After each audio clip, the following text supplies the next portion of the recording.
Hello everyone, this is Shakespeare Today. My name is Sandro, and today we will be looking at scene 2.2 in Hamlet's Soliloquy from the 3 big screen adaptations of William Shakespeare's Hamlet. Those 3 adaptations are, of course, Hamlet from 1996 and director Kenneth Branagh, who also plays Hamlet himself, the 1990 adaptation directed by Franco Zeffirelli starring Mel Gibson, and finally the 2000 version from Michael Almereyda starring Ethan Hawke. I'll be looking at the elements of drama in each of these adaptations and looking at true to text elements as well, since they all have the same literary elements for the most part. Without further ado, let's get started.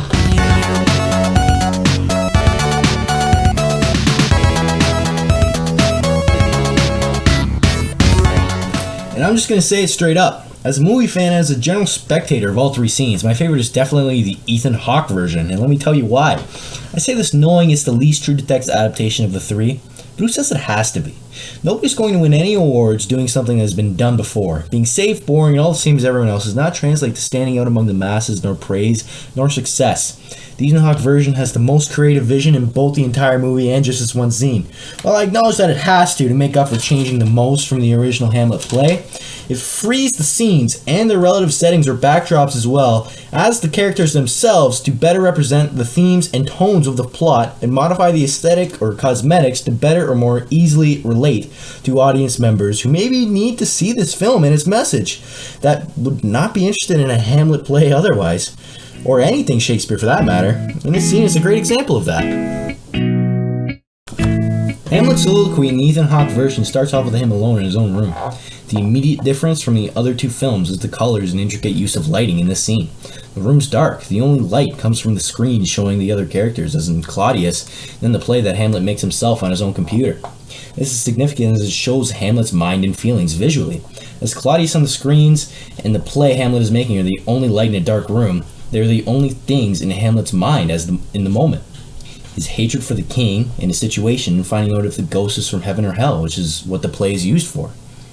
And I think this is what this film does great compared to the other 2. It's not just a film play, it's a movie. It doesn't throw their actors into a set that's true to text and let them do the work like a play would do. It's able to take the plot and the themes and show it in an amazing visual way.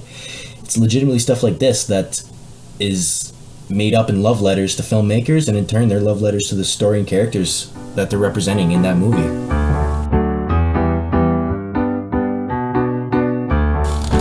This film chooses to show Hamlet's emotion in a much different way, and I think all 3 are actually accurate. Another big difference is in the movements of the actors as well. This translates to how they show their emotion to the audience. And in this Ethan Hawke version, Hamlet doesn't move at all. There's no character movement or screen blocking. He lays on his bed and he's lethargic to show his discontent, a mixture of sadness and anger and confusion resulting in immense stress being shown in a very relatable way for the audience, especially today. The lack of movement is strategic in order to show his emotion, and it is very relatable, and you can tell that he's very, very frustrated. Hamlet then shows determination by again not moving while making the play to catch the conscience of the king. His small movements of his hands and neck are very precise and they're with purpose. He's channeling his frustration into making this play, and the audience can tell that. Although there are not many facial expressions due to the scene being voiced over, Hamlet has a straight and focused look. This can be especially seen in his eyes in the close-up shots. He's concentrated. He's channeling all his frustration to making that play. And then that successfully matches Hamlet's feelings in the original text, because he's angry and he's frustrated about a situation that he knows what to do, and he's determined into making that play, which matches the movements on screen.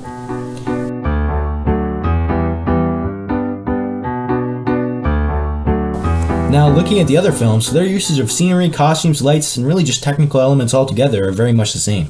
The way I see it, the actors are helping the filmmakers here instead of the filmmakers helping the actors. The scenery is plain and unimportant but accurate to the original setting. The lighting follows suit, and the costumes are text accurate as well. There isn't even any sound in these scenes, which I'll talk about later with the Ethan Hawke adaptation. There's nothing special, it's just simply set up for the actor to do their thing, and as I mentioned, it feels like a film play, not a film. The filmmakers are doing the film no favors. which is upsetting to me because movies can be such masterpieces that plays just cannot attain. However, despite the bland settings that do nothing different from your average plays, the performance elements are very good, which I hope it would be considering these are professional actors playing a main role. These two movies shine in performance elements. I do think Kenneth Branagh did a better job, but Mel Gibson did a great job as well. Starting with Kenneth, his acting was impeccable. His actions have clear motivation, and you can tell why he's acting the way that he is, since Hamlet is frustrated in this scene, and lashing out is something that we can all relate with. This is exactly what happens in this scene. It starts off with stress, and then we see anger. His gestures with his head and his hands show this clearly. He speaks with movement, not just his voice. He shows it in his facial expressions with emotion in every word. Hamlet lashes out in his anger and frustration and knocks some things off a table. He describes his feelings. Not only is the nonverbal performance spot on, but so is Kenneth Branagh's verbal acting in the scene. I get he's a professional and should have breath control mastered, but it was much more than that. He's able to express all of that frustration Hamlet has through inflection, speaking both softly and yelling and showing that anger. His style in speaking is fast and clear, a strong voice, and being able to keep the semblance of being royalty, which Hamlet is. Now this scene and the Mel Gibson scene are very similar, but I give this scene a slight edge in that performance elements, and I think it is the best scene regarding performance out of the three. But a movie isn't all about the actors, unfortunately, which is why this scene isn't as powerful to me as the Ethan Hawke version.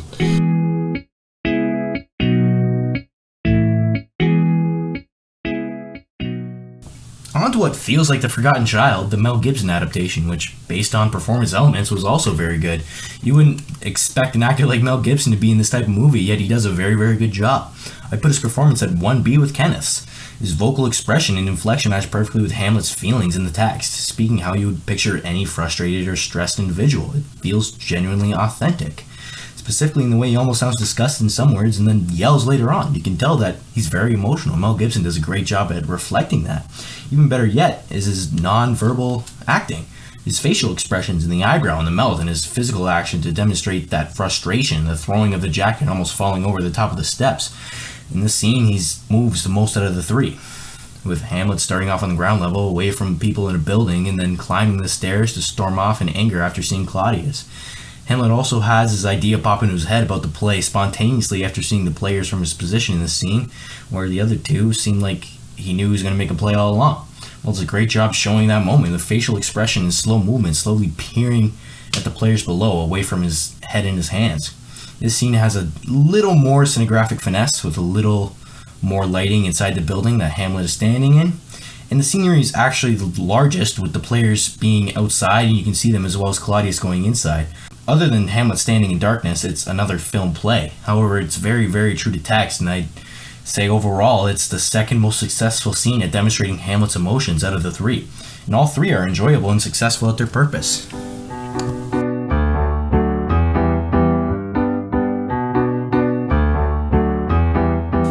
So now you might be wondering how I can justify saying that the Ethan Hawke version is the most successful when I said it was the least successful regarding performance elements.